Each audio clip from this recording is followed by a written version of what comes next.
Mais c'était aussi un moyen de me réfugier par rapport aux émotions un peu négatives que j'étais en train de sentir et que, j'arrivais pas à processer, quoi. Donc c'était une période assez particulière, où, comme j'ai dit, j'étais en forme, donc extérieurement, on voyait pas que j'avais un conflit intérieur et c'était Ouais, quelque chose que je intéressant. cachais beaucoup. En fait, j'étais vraiment tellement dans un trou noir que je pensais pas qu'il y avait une alternative. Donc, Mmh. je veux dire, le fait que ça s'est passé de manière très facile et que pour moi, vraiment, je répète, je veux dire, le plus grand challenge, ça a été la désidentification avec cette problématique et la facilité, je veux dire, dans laquelle je veux dire, toute cette transformation s'est passée, ça a été assez incroyable.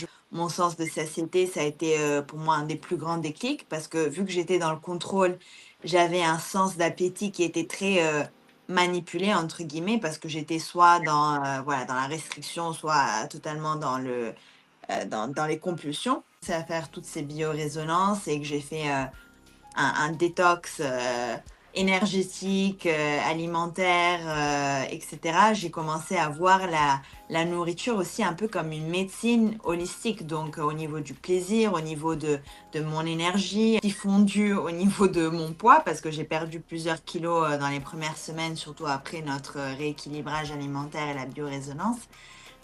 J'ai halluciné du fait que c'était aussi facile. Je me suis rendu compte que c'est pas du tout une question de force de volonté et je pense que c'est ça le plus grand challenge